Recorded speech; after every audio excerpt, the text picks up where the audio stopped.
પરમ પાવન કલ્પસૂત્રનો એક મજાનો પ્રસંગ. સૌધર્મેન્દ્ર પોતાના અવધિ જ્ઞાનથી જંબુદ્વીપને નિહાળી રહ્યા છે અને એમાં ભરત ક્ષેત્રને જોઈ રહ્યા છે. એ વખતે પરમાત્મા મહાવીર દેવ દેવાનંદા માતાની કુક્ષીમાં પધારેલા છે. જ્યાં પોતાના જ્ઞાનથી સૌધર્મેન્દ્રે દેવાનંદા માતાની કુક્ષીમાં રહેલા પ્રભુને જોયા, એકદમ ઊભા થઈ ગયા આશ્ચર્ય સાથે. પ્રભુ જે દિશામાં બિરાજમાન એ દિશામાં 7-8 ડગલા ગયા અને ભાવપૂર્વક શક્રસ્તવને બોલે છે. વિચાર આવે 82 દિવસનો ગર્ભકાળ થયેલો છે. કદાચ પરમાત્માના શરીરના અંગોપાંગો પણ પરિસ્ફુટ થયા નથી, પણ ભક્તની નજરમાં એ ભગવાન છે. એટલે પ્રભુને જોવાને માટે ભક્તની આંખો જોઈશે. ભક્તની આંખ વિના પ્રભુનું દર્શન શક્ય નથી. આપણે બધા જ પરમાત્માની પાસે જઈએ છીએ, પરમાત્માના રૂપને આપણે જોવું છે, પણ એ રૂપને આપણે જોશું શી રીતે? શેક્સપિયરનું પ્રસિદ્ધ નાટક છે રોમિયો એન્ડ જુલિયટ. રોમિયો રાજઘરાનાનો છોકરો છે. જુલિયટ નામની એક સામાન્ય સ્ત્રીના પ્રેમમાં એ પડેલો છે. રાજાને કહેવામાં આવ્યું, તમે જરા રોમિયોને સમજાવો. રાજાએ ખૂબ સમજાવ્યો એને, એ સમજવા તૈયાર નથી. ત્યારે રાજાને થયું કે આટલો તેજસ્વી છોકરો જેના પ્રેમમાં પડ્યો છે, એ દીકરી કેવી છે તો જોઈ લો. જુલિયટને જોઈ સાવ સાદી સ્ત્રી લાગી એને, સામાન્ય છોકરી. હવે રાજાએ રોમિયોને કહ્યું, આમાં શું છે? આમાં તો કેમ મોહાયો છે? અને એ વખતે રોમિયોએ કહેલું, સાહેબ, જુલિયટને જોવા માટે રોમિયોની આંખો જોઈશે. તમે તમારી આંખથી જુલિયટને જોઈ ન શકો. એમ પ્રભુનું રૂપ દર્શન કરવા માટે આપણી પાસે કઈ આંખો જોઈશે? આપણી એક મજાની પ્રાર્થના છે, તમને નિરખું નાથ નિરંજન એવી આપો આંખો. પ્રભુ, હું તને જોઈ શકું એવી આંખ મને આપો. અને એ જ સંદર્ભમાં નમુત્થુણમનું ચક્ષુ દયાણમ પદ છે. પ્રભુને જોવા માટેનું ચક્ષુ પ્રભુ દ્વારા આપણને મળે. જરૂર પ્રભુની આજ્ઞાથી સદગુરુ એ કામ કરે, પણ ક્રેડિટ તો પ્રભુને જ જવાની છે. તો તમને નિરખું નાથ નિરંજન એવી આપો આંખો. એ આંખ સદગુરુ કઈ રીતે ખોલે છે? આનંદ ઘરજી ભગવંતે 15મા સ્તવનમાં લખ્યું, પ્રવચન અંજન જો સદગુરુ કરે પેખે પરમ નિધાન, હૃદય નયન નિહાળે જગધણી મહિમા મેરુ સમાન. જે ક્ષણે સદગુરુ તમારા હૃદયમાં પ્રવચન અંજન આંજે છે, એ જ ક્ષણે, ઓન ધેટ વેરી મોમેન્ટ, તમે હૃદયની આંખોથી પ્રભુને જોઈ શકો છો. હૃદય નયન નિહાળે જગધણી. પણ આનંદ ગંજી ભગવંતે એક કમાલ કરી છે એ રચનામાં. એમણે પહેલા ચરણમાં લખ્યું કડીના, પ્રવચન અંજન જો સદગુરુ કરે. પ્રવચન અંજન ગુરુએ કરી દીધું તો નો ડાઉટ એ જ ક્ષણે હૃદયની આંખથી પેલી વ્યક્તિ પ્રભુને જોશે. પણ ગુરુ અંજન આજે તો પ્રવચન અંજન જો સદગુરુ કરે. ઘણીવાર મારી સભામાં શ્રોતાઓને પૂછું કે સદગુરુ કંડિશનરી ખુલી શકે ખરા? હું કદાચ અંજન આંજુ પણ ખરું, કદાચ ન પણ આંજુ. સદગુરુ કંડિશનરી ખુલી શકે? સદગુરુ એ તો અનકંડિશનલી વરસી જવું જોઈએ. આવી જા, શક્તિપાત કરી દઉં.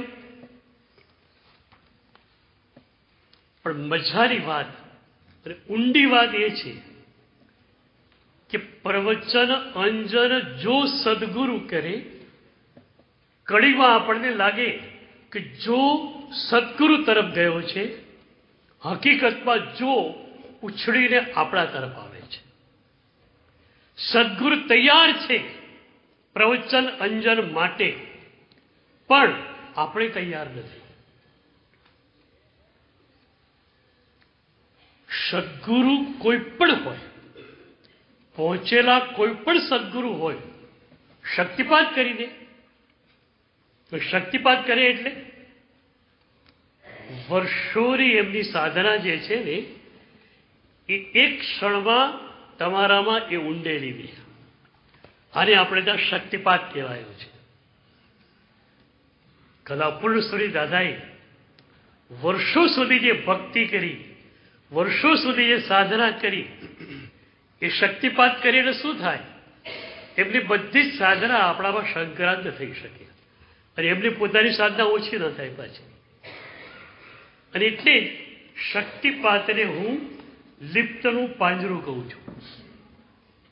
લિફ્ટમાં ગયા, મુંબઈમાં છો, 35મા માળે જવું છે, બટન દબાયું, લિફ્ટ 35મા માળે. પણ ઇલેક્ટ્રિસિટી ફેલ થયેલી હોય તો 35 દાદર ચડતા નાકેદમ આવી જાય. એમ આપણી સાધનાને અપલિફ્ટેડ કરવા માટે માત્ર ને માત્ર ગુરુનો શક્તિપાત જરૂરી છે. અનંતા જન્મોની અંદર આપણે રખડ્યા, સાધના ન મળી. કેમ? સવારે કહ્યું હતું એમ, આપણી પાસે સદગુરુ સમર્પણ ન આવ્યું, અને સમર્પણ ન આવ્યું માટે ગુરુ શક્તિપાત કરી શક્યા નહીં. સામ સામે છે તમારું સમર્પણ, ગુરુનો શક્તિપાત.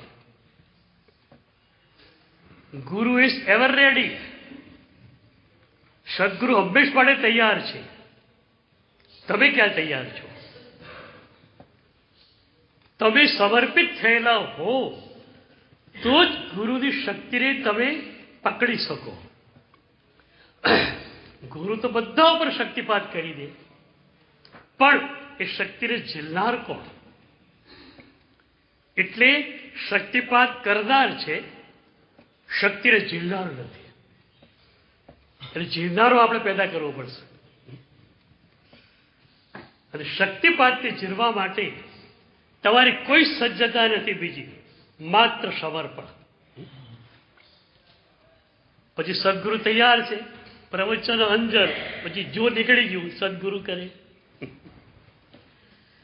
તમારું સમર્પણ નથી ત્યાં સુધી જો છે, તમારું સમર્પણ આવી ગયું, જો નીકળી ગયું. એક સમર્પણના અભાવે અનેક સદગુરુઓ શક્તિપાત કરવા તૈયાર હતા, આપણે ઝીલી શક્યા નહીં. ગુરુ ચેતનાનો એક પ્રવાહ છે.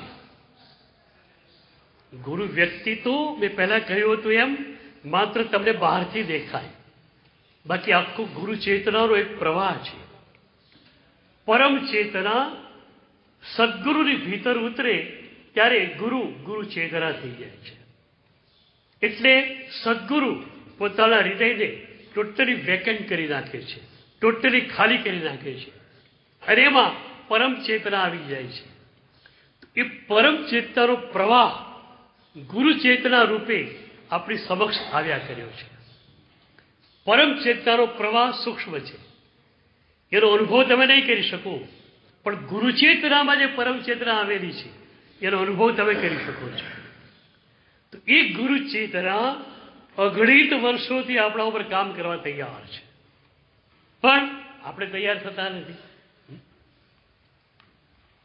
હજારો જન્મોથી ગુરુ ચેતનાનું કામ આપણા પર ચાલુ જ છે. ગુરુ ચેતના થાકવાની પણ નથી, પ્રભુની આજ્ઞા છે, કરવાનું છે. પણ વ્યવસ્થા આટલી જ છે ગુરુ ચેતનાની કે તમે સમર્પિત ન થાવ ત્યાં સુધી તમારી પાસે પાત્ર જ ન હોય તમને કઈ રીતે આપી શકાય. લૂસ દૂધ લેવા, તાજું દૂધ લેવા કોઈ ભરવાડને ત્યાં જાય કે મારે પેક દૂધ નથી જોઈતું, તાજું દૂધ જોઈએ છે. ભરવાડને ત્યાં ગયો, 2 લીટર દૂધ આપ. ભરવાડ એની સામે જોઈએ, આ શેઠ બરડી લાયા નથી, તપેલી લાયા નથી, શેમાં આપું સાહેબ, શેમાં આપું કે છે. અમૂલનું પેક પકડાવો તમારા હાથમાં પકડાઈ દે. લૂસ દૂધ તમને કઈ રીતે આપે પાત્ર ન હોય તો?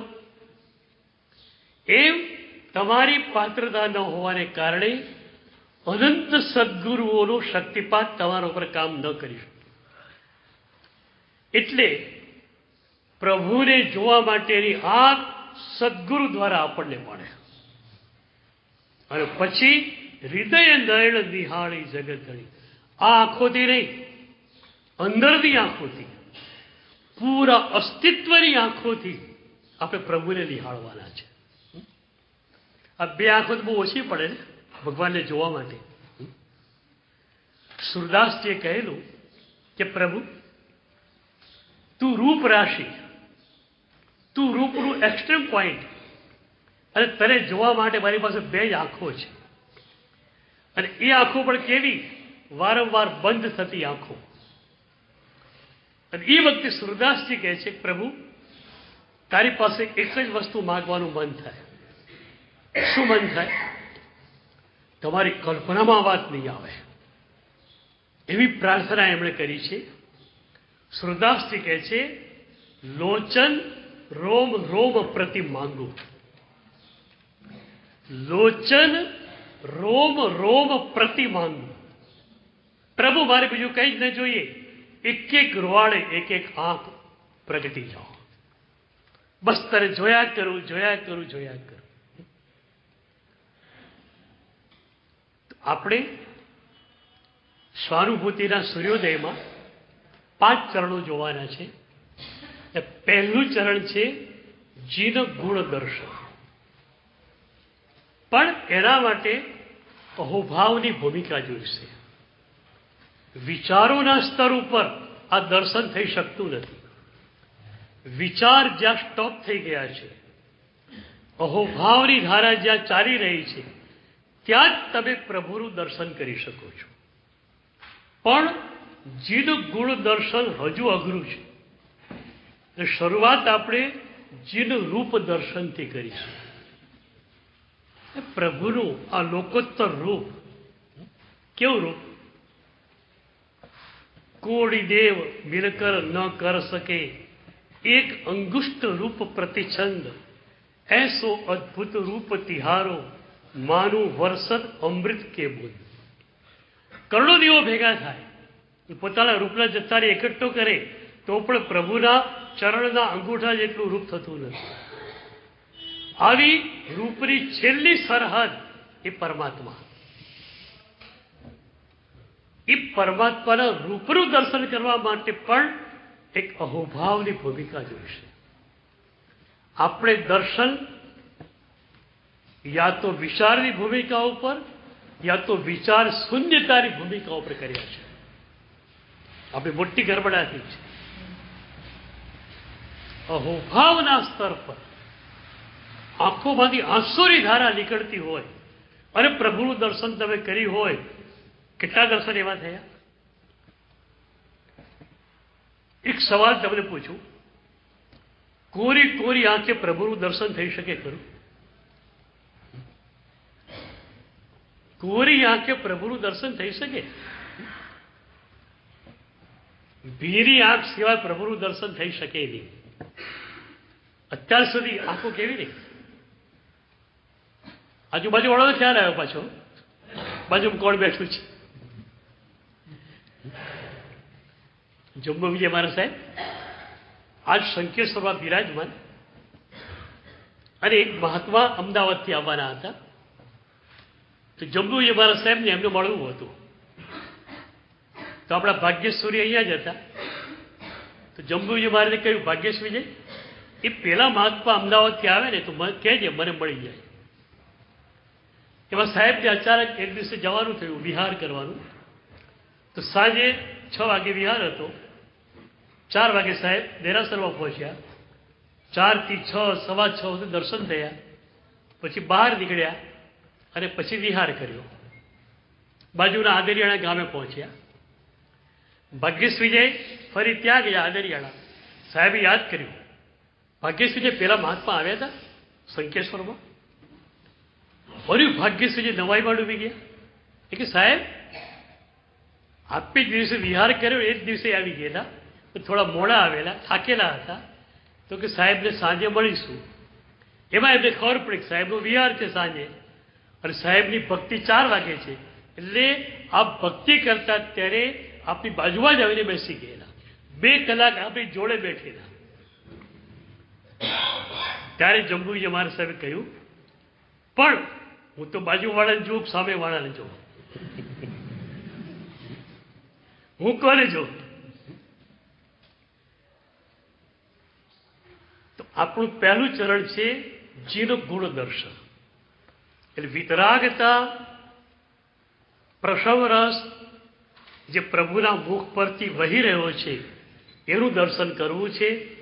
અને એ પણ વિચારોના સ્તર પર નહીં, એકદમ અહોભાવના સ્તર પર. કારણ કે આપણી યાત્રા શુભથી શરૂ થવાની છે. પછી એમાં શુભનો વેગ આવશે, અને 5મું ચરણ આવશે સ્પર્શન, જીનગુણ સ્પર્શન. ત્યાં અનુભૂતિ થશે આપણને.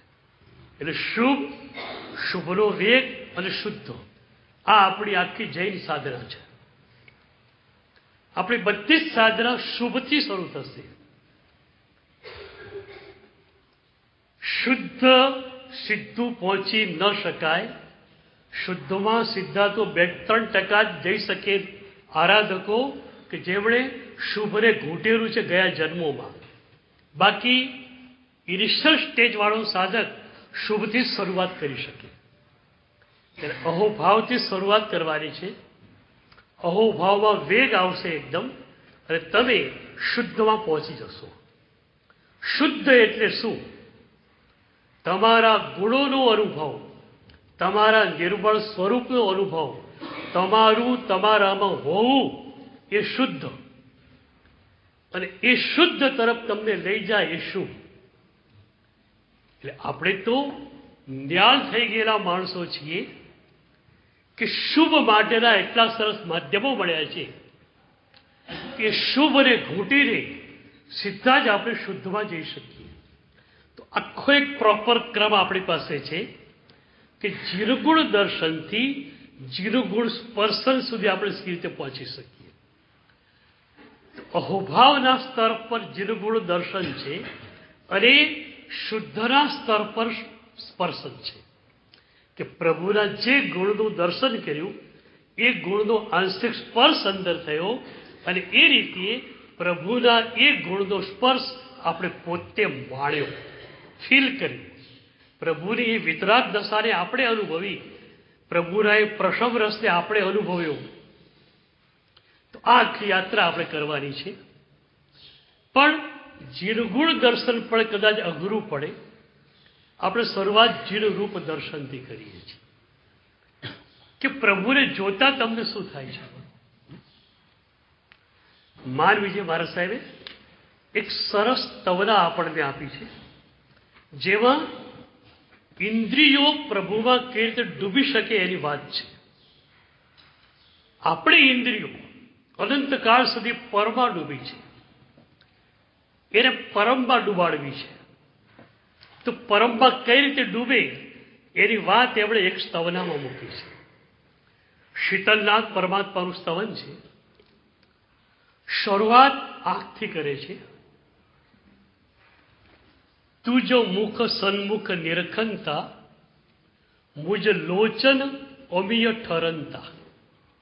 શરૂઆત છે એમની કે પ્રભુ તારા મુખને જોઉં ત્યારે મારી હાલત શું થાય? શું થાય છે બોલ? પ્રભુના મુખનું દર્શન કર્યું, શું થયું? અંદર દાદાનો પ્રતિબિંબ આવી ગયો. કેમેરામાન હોય ને, કેમેરામેને છોકરાઓને ખુશ કરો, ફ્લેશ પાડ્યા કરે, ખાલી ફ્લેશ દબાયા કરે. અંદર કચકડા ઉપર કેવું ભરવાનું નથી, તમે ખાલી ફ્લેશ પાડ્યા કર્યા છે હજુ સુધી. અંદર પ્રભુતાની છબી આવી છે? નથી આવી.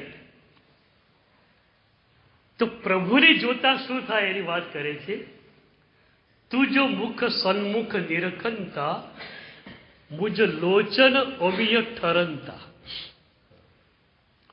પહેલી વાર મેં આ સ્તવના વાંચી, મને થયું કંઈક મિસપ્રિન્ટ છે, છાપ ભૂલ છે કંઈક. તું જો મુખ સન્મુખ નિરખંતા, મુજ લોચન અમિય છલકંતા હોય, તારા મુખને જોયું મારી આંખોમાંથી આંસુનો પ્રવાહ નીકળી પડ્યો. તો તુજ મુખ સન્મુખ નિરખંતા, મુજ લોચન અમિય છલકંતા હોવું જોઈએ.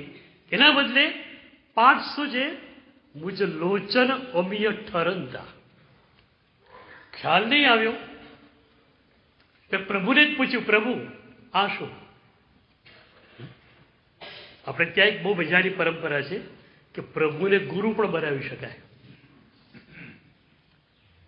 સિદ્ધર્ષિએ કહ્યું ઉપમિતિમાં, સિદ્ધસંત દિવાકર શ્રીએ શક્રસ્તોમાં કહ્યું, તોમે માતા પિતા નેતા દેવો ધર્મો ગુરુ પર. તમે જ મારા ગુરુ છો. કારણ પ્રભુ કદાચ દૂરની ઘટના લાગે, ગભારામાં બેઠેલા ભગવાન છે. સદગુરુ તો એકદમ નજીક બેઠેલા છે, આપણે એમના ચરણો પાસે બેઠા છીએ. તો પ્રભુને સદગુરુ તરીકે પણ કલ્પવાની એક પ્રાચીન પરંપરા છે. તો મેં પ્રભુને પૂછ્યું ગુરુ તરીકે, પ્રભુ આ પાઠ બરોબર છે? પછી હું ગયો ઉપાશ્રય ગયો. હિરિયાઓ એક રીતે મારા આસન ઉપર બેઠો. એ વખતે એક શ્રાવિકા માતા વંદન કરવા માટે આવી.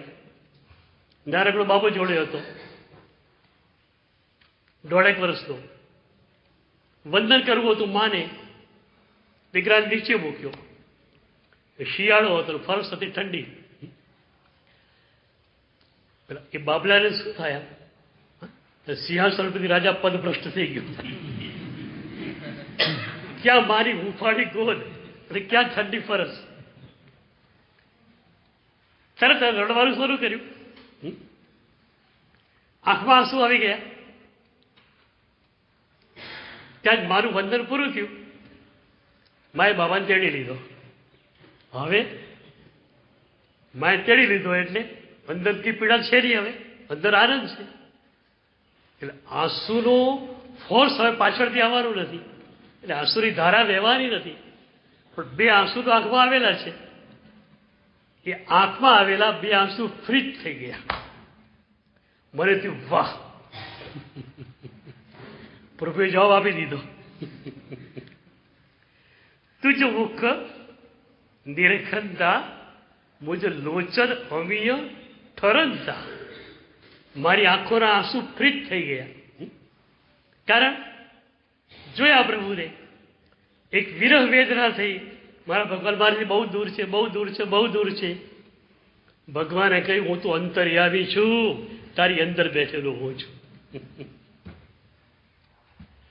અને બસ આપણી પીડા જતી રહી, આંખના આંસુ ફ્રીજ થઈ ગયા. આવું ક્યારે બન્યું છે?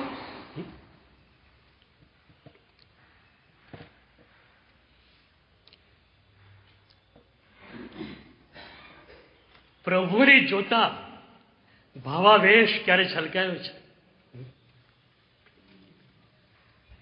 3 રીતે પ્રભુનું દર્શન થાય છે. એક તો તમે કરો છો એ રીતે કોરી કોરી આંખે, બીજું ક્યારેક તમે કરો છો ભીની આંખે,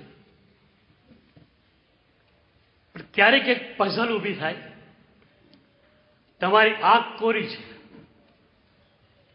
અને પરમાત્માનું ભીનું દર્શન તમારે કરવું છે, ત્યારે તમે શું કરો? એ વખતે કલાપુરેશ્વરી દાદા જેવા સદગુરુની આંખમાં તમે જુઓ તો એ આંખની ભીનાશ ઉપર તરવરતા પ્રભુ તમને દેખાય.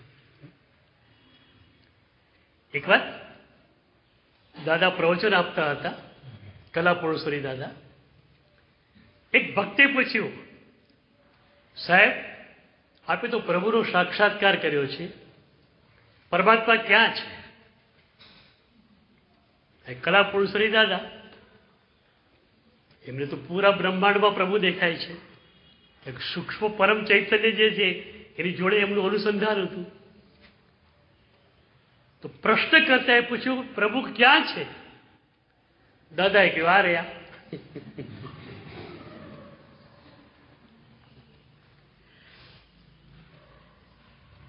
પછી મેં પાછળથી કહેલું મારી એક વાચનામાં કે આવા મહાપુરુષો જ્યારે હાથ આમ કરે ને ત્યારે એમની આંગળીઓ સામે આપણે જોવું નથી, આપણે એમની આંખોમાં જોવાનું છે અને એમની આંખોમાં આપણને પ્રભુ દેખાશે. તો તુજ મુખ સન્મુખ નિરખંતા, મુજ લોચન અમીય ઠરંતા. પછી કાન માટે પણ પ્રભુ, બધી ઇન્દ્રિયો માટે પ્રભુ જ છે. આ એક બહુ મજાનું લય છે. આ લય પણ જો પકડી રાખશો ને આગળની યાત્રા સરળ બની જશે. કાન માટે શું થશે? તુજ નામ સુણ્યું જબ કાને, હૈયું હું તબ સાને, મૂર્છાયો માણસ વાતે, સજ્જ હુવે અમૃત છાંટે. આપણી સ્તવનાઓમાં કેટલા બધા ભાવો ભરેલા છે. સંસ્કૃત ન આવડે તો વાંધો નહીં, પ્રાકૃત ના આવડે તો વાંધો નહીં, ગુજરાતી તો આવડે છે તમને. હા, તમને જ આવડે તો તમારી નેક્સ્ટ જનરેશનને આવડવાની નથી, તમને તો આવડે છે. એક એક સ્તવનામાં કેટલો ભાવ ભર્યો છે. તુજ નામ સુણ્યું જબ કાને, જ્યાં તારું નામ સાંભળ્યું શું થયું? હૈયું હું તબ સાને, હું ભાનમાં આવ્યો. હું બેભાન હતો, બેહોશ હતો, માત્ર તારું નામ સાંભળ્યું હું હોશમાં આવી ગયો. એક્ઝામ્પલ આપે છે, મૂર્છાયો માણસ વાતે, સજ્જ હુએ અમૃત છાંટે. કોઈ માણસ ચાલતો હોય ગરમીની અંદર રસ્તામાં બેભાન થઈને ઢળી પડે, ઠંડુ પાણી છાંટીએ અને એકદમ ભાનમાં આવે. એ રીતે હું સંસારમાં ચાલતો હતો, બેહોશ થયેલો હતો અને બેહોશીને કારણે રાગ દ્વેષ અહંકાર કરતો હતો. માત્ર પ્રભુ તારું નામ સાંભળ્યું હું હોશમાં આવી ગયો છું. પ્રભુનું નામ સાંભળવાનું શું થાય?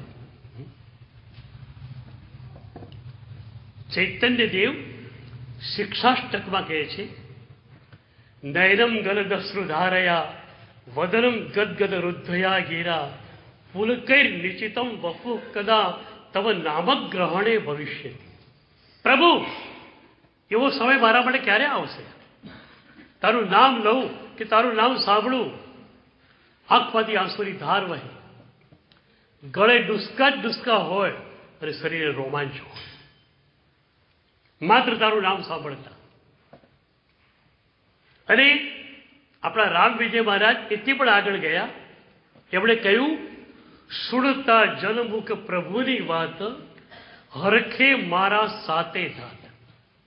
પ્રભુની વાત હું સાંભળતો હોઉં ત્યારે માત્ર આંખમાંથી આંસુ ઝરે એમ નહીં, માત્ર ગળેથી ડુસકા વહે એમ નહીં, માત્ર શરીરે રોમાંચ થાય એમ નહીં, હરખે મારા સાતે ધાત, મારા લોહી માંસ ચરબી અને હાડકા સુધી સુખની અનુભૂતિ થાય છે. આ અહોભાવની દશા ન મળે ને ત્યાં સુધી શુદ્ધમાં કઈ રીતે જઈ શકાય? તમે શુદ્ધમાં વાયા શુભ જ જવાના છો, તો શુભને ઘૂંટો પેલા. એક પ્રભુનું નામ સાંભળો, શું થાય? રામકૃષ્ણ પરમહંસને જીવનની ઘટના આવે છે કે સવારે નદીએ સ્નાન કરવા ગયેલા હોય, પછી આશ્રમમાં આવે. આશ્રમમાં આવ્યા પછી એ મંદિરમાં જાય, પછી સમયનો કોઈ ભાર હોય જ નહીં એમને. 2 કલાક થાય, 4 કલાક થાય, 6 કલાક થાય, કે 8 કલાક પણ થઈ જાય. એટલે જે ભક્તો રાત્રે આવેલા હોય, જેમને સવારની ગાડી બાજુ રવાના થવું હોય, એવા સેંકડો ભક્તો શું કરે? સંત નદીએથી નાહીને આશ્રમ તરફ આવતા હોય તો રસ્તામાં લાઈન બંધ ઊભા રહે, દર્શન કરી લે અને પછી રવાના થઈ જાય. તો એક વખત સંત આવી રહ્યા હતા નદીથી, સેંકડો લોકો હાર બંધ ઉભેલા દર્શન કરવા માટે. ત્યાં આશ્રમના લાઉડસ્પીકર ઉપરથી એક સૂચના વહેતી થઈ કે સંત તમારી બાજુમાંથી પસાર થાય ત્યારે તમારે ભગવાનના નામનો જયઘોષ નહીં કરવાનો. સંતે છે ને પોતાના નામની જયઘોષમાં ઉપર પ્રતિબંધ મૂકેલો કે મારું જય બોલાવવાની જ નહીં. લોકો પ્રભુનો જય પોકારે, પણ આશ્રમનું લાઉડસ્પીકર એ વખતે કહે છે કે સંત તમારી બાજુમાંથી પસાર થાય ત્યારે તમારે પ્રભુની જય પણ બોલવાની નહીં. એક જણાને દવાઈ લાગી, દર્શન તો કરી લીધું, ઓફિસમાં ગયો. ઓફિસ બેરર્સને પૂછ્યું કે કેમ તમે ના પાડો છો? એ વખતે ઓફિસ બેરરે કહ્યું,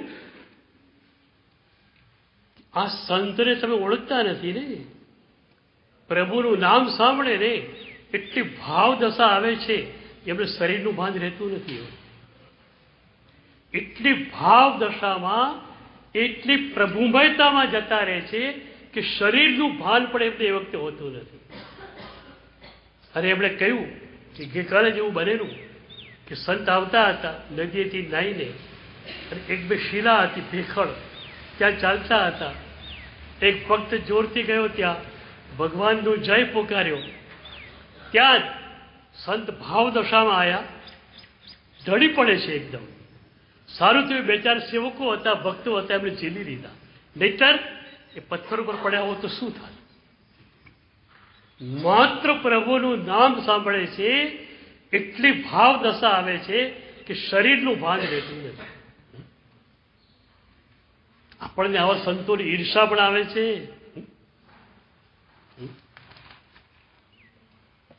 તમે સંતોને જોઈ લો છો, એકી સંતની ઈર્ષા તમને નહીં આવી. ઈર્ષા ક્યાં આવે? સરસ ફ્લેટ જુઓ ત્યાં, પોશ એરિયામાં લક્ઝરિયસ અપાર્ટમેન્ટ છે, નજર ક્યાં જાય? એકદમ ઇમ્પોર્ટન્ટ ઓળાકાર છે, બહુ સરસ, એકદમ બ્લેક છે પણ સરસ લાગે છે. નજર ક્યાં જાય છે? ઈર્ષા કોની આવે છે? અહીંયા જોઈએ છીએ પણ ઈર્ષા નથી થતી. કારણ શું? માત્ર જોવું છે, આપણે લેવું નથી. બરોબર સમજ્યા તમે? ઈર્ષા ક્યાં આવે? મારે જોઈએ છે ત્યાં. આમાં તો એકદમ નિષ્પ્રિય માણસો છો. સાહેબ પાસે છે બધું, ભલે રહ્યું ખજાનો, સાહેબ પાસે જ રહેવા દો. કે બરોબર ને? નરેશભાઈ બરોબર ને? અમારો ખજાનો અમારી પાસે. કેમ? ક્યાં ઈર્ષા આવી તમને? હું ઘણી વાર કહું છું, સંતોને જોતા નો ડાઉટ તમારી આંખોમાં હોભાવ ભરાય છે, પણ હવે એક સ્ટેપ આગળ વધો, ઈર્ષા આવવી જોઈએ. મને આવું ક્યારે મળશે? હું પ્રભુનો ભક્ત આવું ક્યારે બનીશ? પછી જ્ઞાનેન્દ્રિયના સ્તર પર પ્રભુની વાત કરે છે, બહુ અદ્ભુત છે. શુભ ગંધને તરતમ યોગે, આખું સ્તવન બધા મોડે કરવા જેવું છે, બહુ મજાનું છે. શુભ ગંધને તરતમ યોગે, આકુલતા હોય ભોગે, તુજ અદ્ભુત દેહ સુવાસે, તેહ મીટી રહત ઉદાસે. અદ્ભુત વાત છે. શુભ ગંધને તરતમ યોગી. એક દુન્યવી સારી ગંધો અને એક પ્રભુના દેહની સુગંધ, બેના વચ્ચેનો ફરક બતાવે છે. શુભ ગંધને તરતમ યોગે. એક ફૂલની ગંધ હતી, એક અત્તરની સુગંધ હતી. થોડો ફરક પડ્યો. અત્તરની સુગંધ વધુ સારી છે, કારણ કે ફૂલોનો અર્ક એમાં લીધેલો છે. પણ એથી થયું શું? એ ફૂલની સુગંધી કે અત્તરની સુગંધી થયું શું? આકુલતા હોય ભોગે. ભોગની અંદર આકુલતા થઈ. એની સામે તુજ અદ્ભુત દેહ સુવાસે તેહો મીટી રહત ઉદાસે. તારા અદ્ભુત દેહની શ્વાસ જ્યારે મને મળી ત્યારે ભોગની આકુળતા ગઈ અને ઉદાસીન દશા મને મળી. પ્રભુના દેહની સુગંધ ક્યારે માણી છે? મંદિરમાં મૂર્તિ નથી, ભગવાન છે, પરમ ચૈતન્ય છે. આપણે છે ને, આપણને મંદિરની વિધિનો પણ ખ્યાલ નથી. આપણે એક વાત તમને પૂછું, આપણે ત્યાં ઘંટનો અવાજ કરવામાં આવે છે મંદિરમાં. ઘંટનો જ અવાજ કેમ? બીજો કોઈ અવાજ નહીં. એટલા માટે આપણી ભીતર એક અનાહત નાદનું ગુંજન ચાલે છે. બે જાતના નાદ, એક આહત, એક અનાહત. તમે દંડિકાથી ઢોલને ટીપો અને અવાજ આવ્યો આહત, કે તમે ટીપ્યું છે, બેનો સંયોગ થયો છે. પણ બેનો સંયોગ ન હોય, કુદરતી જે સંગીત ચાલે એને અનાહત નાદ કહેવાય છે. એ તમારી ભીતર આ અનાહત નાદ ચાલતો હોય છે, પણ તમે એકદમ સ્થિર બનો મનથી, ત્યારે તમને સંભળાય. તો જે મહાપુરુષોએ અનાહત નાદને સાંભળેલો, એમણે બહાર સિવિલર નાદની શોધ કરી. એમાં એમને ઘંટનો નાદ પકડાયો. ઘંટના નાદમાં પણ ઘંટના પેન્ડુલમને આપણે દિવાલ સાથે અથડાવીએ અને અવાજ થાય એ નહીં. પેન્ડુલમ વચ્ચે આવી ગયું પછી જે રમ રમ રમ ઝીણો જે અવાજ આવે છે ને, એ અવાજ જે છે એ અનાહત નાદને એકદમ મિલતો ઝૂલતો છે. એટલે એવું બને કે ભક્ત એકદમ એકાગ્ર બનેલો હોય અને એ નાદ પકડાઈ જાય તો એ નાદના પગથિયે પગથિયે એ અનાહત નાદને ટચ કરી શકે. એટલે એ પ્રક્રિયાને નાદાનુસંધાન કહેવામાં આવે છે. હિન્દુ પરંપરા પ્રમાણે ઓમનો એક વૈશ્વિક નાદ ચાલી રહ્યો છે. ઓમ. પણ એ નાદ કઈ રીતનો છે? ઓમનો ખરો આપણને સંભળાય શું? ઓમ. પાછળથી જ એકદમ આપણે બોલીએ ધીરે ધીરે ધીરે ધીરે, એવો એક વૈશ્વિક નાદ ચાલી રહ્યો છે. એક તો ભીતરી નાદ અનાહત નાદ, એક વૈશ્વિક નાદ. બંને નાદ સાથે તમે તમારી જાતનું અનુસંધાન કરી શકો છો. એટલી બધી સૂક્ષ્મ પરંપરાઓ આપણે ત્યાં હતી, પણ પરંપરાઓનું જ્ઞાન આપણી પાસે રહ્યું નહીં, એટલે પરંપરા રહી ગઈ. એ પરંપરા દ્વારા પ્રાપ્ત કરવાનું હતું એ રહી ગયું. મંદિરમાં આપણે અમુક જ જાતની સુગંધ મૂકીએ. કેમ? ધૂપની સુગંધ. બસ કે એ ધૂપની સુગંધે પ્રભુના દેહની સુવાસ સુધી તમે ચાલ્યા જાઓ. અને એ દેહની સુગંધ જો પકડાઈ જાય, ભલે સૂક્ષ્મ છે એકદમ, પણ પકડાઈ જાય તો શું થાય? ઉદાસીન દશામાં તમે આવી જાઓ. પ્રભુ વિચરતા હતા ત્યારે પણ પ્રભુના દેહની સુવાસ એટલી બધી અદ્ભુત હતી કે વિતરાગ સ્તોત્રમાં લખ્યું કે ભમરાઓ ત્યાં આગળ ગુંજન કરતા હતા. એટલો બધો સરસ સુગંધ હતી કે ભમરાઓ ત્યાં આગળ આવ્યા કરતા હતા. એટલી સરસ સુગંધ પ્રભુના દેહની હતી. તો આપણે કલ્પના પણ કરી શકીએ કે પ્રભુના દેહની સુગંધ કેવી હશે. અને એ સુગંધના કદાચ અનુસંધાનમાં આપણે પહોંચીએ તો શું થાય? આકુલતા આપણી ભોગની મટી જાય, ઉદાસીન દશા આપણને મળી જાય. પછી રસનેન્દ્રિયને પકડે છે. પાંચે પાંચ ઇન્દ્રિયો ઉપર પરમાત્માને કઈ રીતે બેસાડવા એની વાત કરે છે. તુજ ગુણ સંસ્તવને રસના છાણે અન્ય લયની ત્રસના. બસ પ્રભુ તારા ગુણને સ્તવવાનું ચાલુ કર્યું, બીજું બધું છૂટી ગયું. બીજું બધું જ બોલવાનું છૂટી ગયું. મીરાએ પણ કહેલું, બોલમાં બોલમાં બોલમાં રાધા કૃષ્ણ વિના બીજું બોલમાં. ભાઈ બીજું કંઈ બોલ નહીં આવે, મારે કંઈ સાંભળવું નથી. મારે તો બોલવું નથી બીજું કંઈ, મારે સાંભળવું પણ નથી. તું બોલીશ પણ નહીં બીજું કંઈ. એક નાદ આવી ગયો તમારી ભીતર તો પછી બીજું કંઈ તમને ગમતું નથી. પ્રભુ ગમ્યા છે ક્યારે કહેવાય? પ્રભુને ગમે છે એ તમને ગમે તો. હું ઘણી વાર એક સૂત્ર આપું છું, બહુ નાનકડું છે, યાદ રહી જાય એવું. મને ગમે તે કરવું એ સંસાર, મને ગમે તે કરવું એ સંસાર, અને માને ગમે તે કરવું એ સાધના. આપણી માં તો એક જ છે પ્રભુમાં. મને ગમે તે કરવું એ સંસાર, માને ગમે તે કરવું એ સાધના. બહુ મજાની વાત એ થાય કે પ્રભુ મારે ગમે એવું જ મારે કરવું છે, પણ હું તો અજ્ઞાની છું, મને ખ્યાલ નથી કે પ્રભુને શું ગમશે. ત્યાં ગુરુ ચેતના જોડે આપણો વાસ્તવિક સંબંધ સર્જાય છે. હવે ગુરુ તત્વની પીછાણ ખરેખર કરેલી ક્યારે કહેવાય?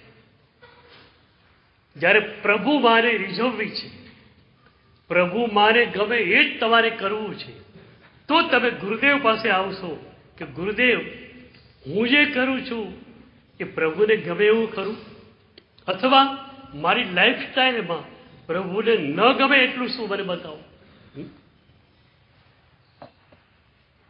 ત્યારે ગયા ગુરુદેવની પાસે આ રીતે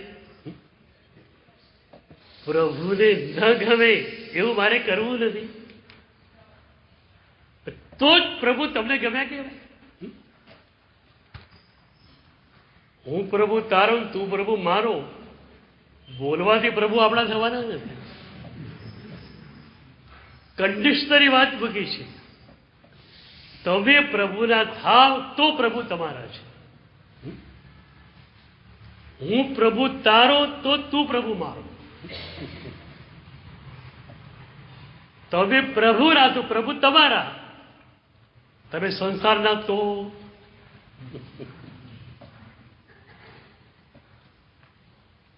મને ગમે તે કરવું એ સંસાર, માને ગમે તે કરવું એ સાધના. કેટલી ઈજી સાધના છે બોલો. એટલે હું એને ઇઝીએસ્ટ કહું છું. Easiest, shortest, sweetest. પ્રભુની સાધના એટલે ઇઝીએસ્ટ, સરળતા. બસ એને ગમે એ કરવું એ સાધના. શોર્ટેસ્ટ, એકદમ શોર્ટ જર્ની છે, એકદમ શોર્ટ. અનંત જન્મો સુધી આપણે રખડ્યા, પ્રભુ મળ્યા આ જન્મમાં. એક જ જન્મમાં આપણું ઉર્ધ્વીકરણ શરૂ થઈ જાય. ઘણી વાર કહું, એક માણસ અમદાવાદથી નીકળે, મુંબઈ એને જવું છે, વડોદરા, સુરત એ રીતે જશે, પણ ખોટી દિશા પકડાઈ ગઈ. મહેસાણાથી આગળ નીકળે છે દિલ્હી તરફ, અને પૂછે છે મુંબઈ કેટલું દૂર? એટલે સામેવાળો તમારે મુંબઈ જવું છે? હા મુંબઈ જવું છે. યાર તમે તો ક્યાંથી નીકળ્યા? અમદાવાદથી. અમદાવાદથી નીકળ્યા તમારે મુંબઈ જવું છે? ખોટું હાઈવે પકડ્યો તમે. આ તો નેશનલ હાઈવે નંબર 8 કરો, પણ આ ઊંધો પકડી લીધો તમે. બેક ટુ હોમ પાછા અમદાવાદ જાઓ, ત્યાંથી જર્ની શરૂ કરો. ભગવાન ક્યારે કહેતા નથી કે અનંતા જન્મોમાં તે ખોટી જર્ની કરી, બેક ટુ હોમ પહેલા આવ પછી તારે ઉપાડું. નહીં, જે ક્ષણે આપણે કહીએ પ્રભુ હું ભૂલ્યો છું, મને માર્ગ આપો, એ ક્ષણે પ્રભુ આપણને ઉપાડી દેશે, ગુરુને મોકલશે, શક્તિપાત કરાવશે, બધું જ પ્રભુ કરશે. પ્રભુ તૈયાર છે. Shortest journey, sweetest. ચાખો તો ખબર પડે. એ તો સ્વીટેસ્ટ. દુનિયામાં કોઈ ચીજ એવી મીઠી નથી જે પ્રભુની સાધના મીઠી છે. એટલે જ કહું છું, સંતોના ચહેરાને જ જુઓ, એ ચહેરાની મસ્તી જુઓ. ત્યારે પૂછવાનું મન નથી થતું, સાહેબ આટલા બધા એવર ફ્રેશ, એવર ગ્રીન કેમ છો? શું છે? શું છે તમારી પાસે? તો તુજ ગુણ સંસ્તવને રસના, છાણે અન્ય લયની ત્રસના. બસ બીજું બધું છૂટી ગયું. પછી હા, બસ પ્રભુનું ગુણગાન કરવાનું છે, બાકી મૌન રહેવું છે. બીજું કશું બોલવાનું ગમતું જ નથી. પછી કે છે પૂજા એ તુજ તનુ ફરસે, ફરસન વિકસિત થઈ ઉલસે. જ્યારે પૂજા કરું છું ત્યારે મારી આંગળીઓ, મારી સ્પર્શેન્દ્રિય પ્રભુ તરફ ટચ થાય છે. અને એ વખતે મને જે આનંદ થાય છે, જે રોમાંચ થાય છે, એવો રોમાંચ ક્યારે પણ મને થયેલો નથી. મહિલા સુંદરીએ પણ આ જ વાત કહેલી. પ્રભુની પૂજા કરીને ગયા પછી 1 કલાક પછી એમણે કહેલું, આજે તો આવ્યો પૂજામાં એવો રે ભાવ, ખીણ ખીણ હોવે પુલક નિકારણોજી. પૂજામાં એવો ભાવ આવેલો, પ્રભુનો સ્પર્શ કર્યો, એટલી હદે પ્રભુમાં ખોવાઈ ગઈ છું કે 1 કલાક થઈ ગયો પ્રભુના સ્પર્શને, અને છતાં મારું એક પણ રૂવાળું બેસવાનું નામ લેતું નથી.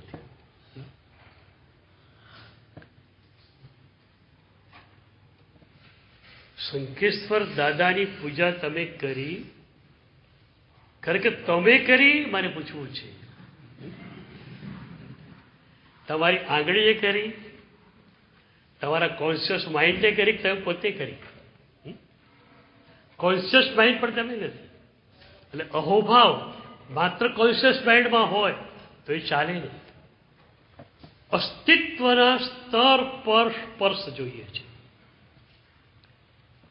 અને એ અસ્તિત્વના સ્તરનો સ્પર્શ કેમ મળે એની વાત આપણે કાલે જોઈશું. કારણ કે થોડી ઊંડી વાત છે. પ્રભુનો સ્પર્શ રોજ તમે કરો છો, ખરેખર પ્રભુનો સ્પર્શ થતો નથી. પ્રભુનો સ્પર્શ થાય એટલી હદે બદલાહટ આવે છે જેને આપણે કલ્પના ન કરી શકીએ. અને વર્ષોથી તમે પૂજા કરો છો, બદલાહટ આવતી નથી, એટલે ધેર ઇઝ સમ ફોલ્ટ. ક્યાંક ગડબડ છે. કઈ ગડબડ છે આપણે જોવી પડશે. તો આ રીતે આપણે પેલા અહોભાવના સ્તર પર ચાલીએ છીએ, અને પછી આ પ્રભુના રૂબરૂ દર્શન કર્યા પછી આપણે સીધા જ 0 ગુણ દર્શનમાં જવાનું છે. પણ ત્યાં પણ અહોભાવનો સ્તર છે, અને એ અહોભાવના સ્તરથી ઉચકાતા આપણે 0 ગુણ સ્પર્શની ભૂમિકાએ પ્રભુમાં જે ગુણ છે તેનો સ્પર્શ આપણે કરવાનો છે. પ્રભુના ગુણની અનુભૂતિ આપણને થાય તો જ આપણે આ લયને પ્રાપ્ત કરેલો કહેવાય. થિયોરી કરી અને પ્રેક્ટિકલી બેવ રીતે આપણે આ કરવાનું છે. આ શિબિરમાં તમને બોલાવવાનો અર્થ એક જ છે કે આખો દિવસ તમે અહીંયા હો, સતત સાધનામય વાતાવરણ હોય, શરીરને ઠીક છે ભાડું આપી દીધું, બાકી સતત તમારા મનમાં નાદ ગુંજતો હોય, એટલે થિયોરિકલ થોડું મળે તો પણ એ અંદર વધારે ઉતરે. અને એક વાત તમને કહું, મૌનની આધારશિલા જેટલી મજબૂત તમારી હશે ને એટલા જ આ પ્રભુના શબ્દો અંદર જવાના છે. આપણે સ્તવરમાં એક વાત લખી, તેલ બિંદુ જીવ વિસ્તરેજી જલમાહી ભલી રીત. પાણીની સપાટી છે, પણ તેલ થોડું નાખો તો શું થશે? તેલ સ્પ્રેડ આઉટ થઈ જશે. પણ રેતમાં જ તમે તેલ નાખો તો એમ તમે જયારે આઉટડોર પેશન્ટ તરીકે આવતા ત્યારે અમારી તકલીફ આ હતી, અડધો કલાક પોણો કલાક આવ્યા, મંગળ શરૂ થયું, પછી 5 કલાક અડધો કલાકે આવ્યા, સૌરમંગળ થયું, પેલા નાઠા અમારી પકડમાં તમે નથી આવતા, શું નાખીએ તમારામાં? પણ હવે એક લય પ્રાપ્ત થઈ શકે કે આ પ્રભુના શબ્દો તેલના બિંદુ જેવા છે, એ તમારા મનની જલની સપાટી પર સ્પ્રેડ આઉટ થાય. અને એટલે જ સ્વાધ્યાય કેટલો કરો છો એની મહત્તા નથી, એનું અનુપ્રેક્ષણ કેટલું કર્યું એની જ મહત્તા છે. રોજ 2 કલાક વાંચ્યું સારું છે, પણ 2 કલાક વાંચ્યા પછી અનુપ્રેક્ષા કેટલી? સાધકોને તો હું ખાસ કહું છું, વાંચવાનું થોડું કરો, વિચારવાનું ઘણું કરો.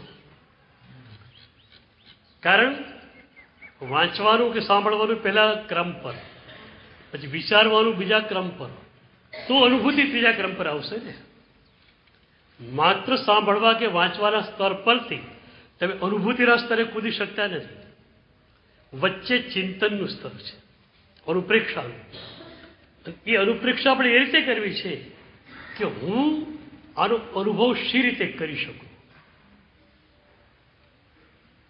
જેમ કે ઉપાધ્યાય યશોવીજીએ કહ્યું કે 45 આગમનો સાર શું? શ્રીપાદ દાસમાં એમ કહ્યું, આગમ નો આગમ તળો, ભાવ તે જાણો સાચો રે, આત્મ ભાવે સ્થિર હોજો, પર ભાવે બદલાચો. તમને બી અર્થ ખ્યાલ આવી ગયો. આત્મભાવમાં સ્થિર થવું, પર ભાવમાં જવું નહીં, એટલે કે રાગમાં, દ્વેષમાં, અહંકારમાં જવું નહીં. પર પદાર્થો વપરાય પણ પર ભાવમાં ન જવાય. પણ આ સ્વાધ્યાય થયા પછી ચિંતન ઘેરું જોઈશે. મારે પર ભાવમાં નથી જવું તો મારે શું કરવું જોઈએ? ખાતી વખતે મને રાગ થાય છે તો તમે તપાસ કરો કયા કયા પદાર્થોમાં વધારે રાગ થાય છે. જે પદાર્થો ખાતા વધારે રાગ થાય છે એ પદાર્થોને તમારી ભોજનની થાળીમાંથી કાઢી મૂકો. પર ભાવમાં મારે જવું નથી. તો આ ચિંતન થશે ને તો જ અનુભૂતિ આવશે, એમને અનુભૂતિ નહીં આવે. એટલે માત્ર સાંભળવાથી કે માત્ર વાંચવાથી અનુભૂતિ તમને મળશે નહીં. વચ્ચે તમારું પોતાનું ચિંતન જોઈશે. તો અહીંયા એક ભૂમિકા સર્જાય કે તમે આ શબ્દોને વાગોળી શકો, એના ઉપર ચિંતન કરી શકો. જેમ કે ગઈકાલે તમે કદાચ ઇન્ટ્રોસ્પેક્શન કર્યું પણ હશે કે ભેદ જ્ઞાનનો અભ્યાસ મારે કેમ કરવો. આજે વિચારજો કે પ્રભુનું દર્શન ખરેખર મારે કેવી રીતે કરવું જોઈએ અને પ્રભુના શબ્દોને મારે કેવી રીતે સાંભળવા જોઈએ. આ પ્રભુના શબ્દો યશોવિજયના શબ્દો નથી, પ્રભુના શબ્દો છે. અને એ અસ્તિત્વના સ્તરે પહોંચશે તો જ કામ આવશે. માત્ર કાનને ડેલી અથડાઈને પાછા ભર્યા કંઈ નહીં થાય. કોન્શિયસ માઇન્ડને ડેલી અથડાઈને પાછા ભર્યા કંઈ નહીં થાય. અસ્તિત્વના સ્તર પર આ શબ્દો પહોંચવા જોઈશે. એના માટે મૌન જોઈશે, તમારું પોતાનું ચિંતન જોઈશે. જેટલું હોમવર્ક વધારે હશે એટલા જ આ શબ્દો ઊંડાણમાં જશે. એટલે સદગુરુઓ ખૂબ જ મહેનત કરવા તૈયાર છે. તમે જુઓ છો દરેકે દરેક શહેરમાં એટલા બધા પ્રવચનકાર મહાત્માઓ એટલા સરસ પ્રવચન આપે છે. તમે ઉનાળામાં એમની હાલત જોઈ હોય કે પ્રવચનકાર મહાત્માની, તમે તો ભીના થાવ કે ન થાવ, લિટરલી એમનું શરીર ભીનું થઈ જાય. એક પ્રવચનકારે મને કહેલું શિબિરમાં વચ્ચે ઉઠું અને મારે રૂમમાં આવું ત્યારે મારા કપડાં લિટરલી નીચોવાય એવા હોય છે.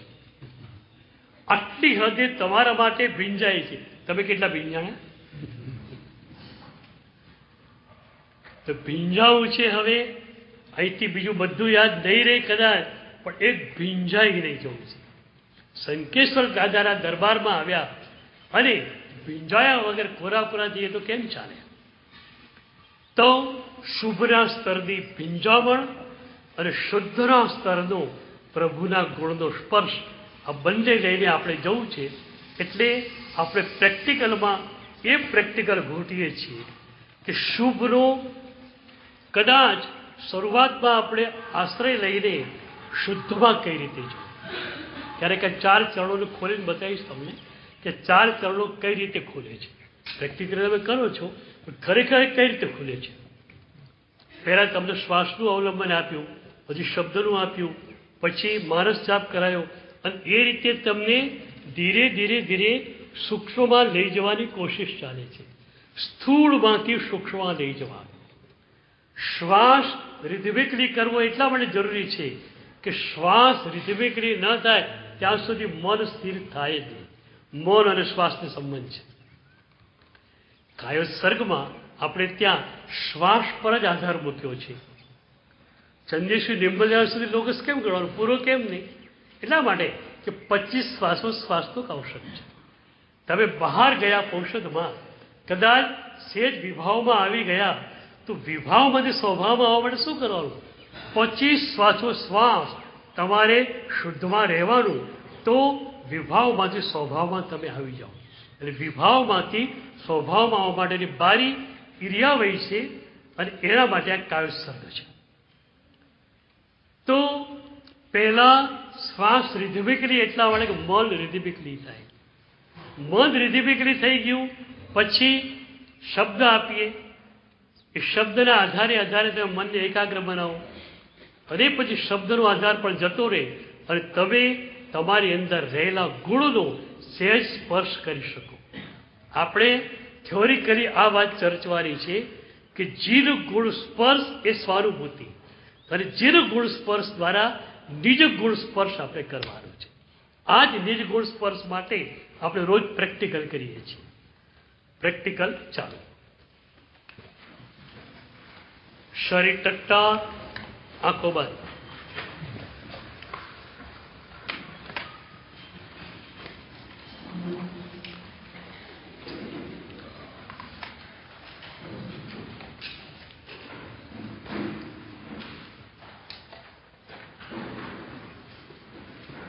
શ્વાસ ધીમે ધીમે લો, ધીમે ધીમે છોડો.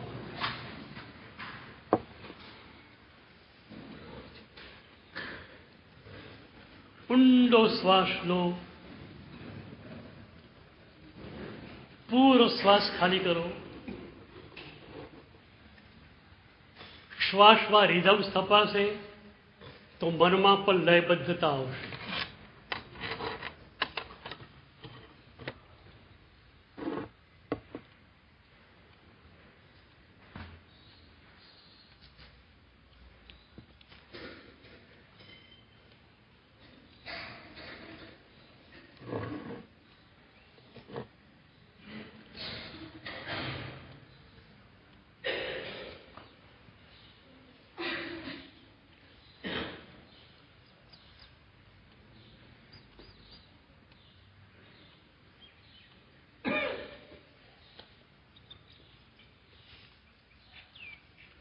શ્વાસ લો છો ત્યારે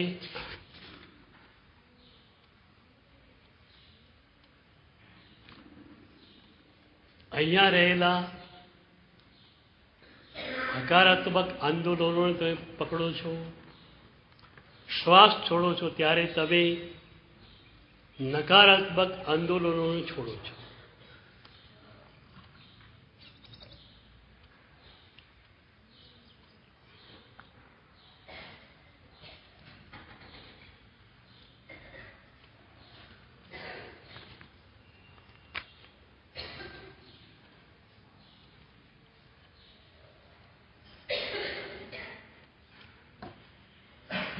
શ્વાસ લયબદ્ધ રીતે લેવાઈ રહ્યો છે.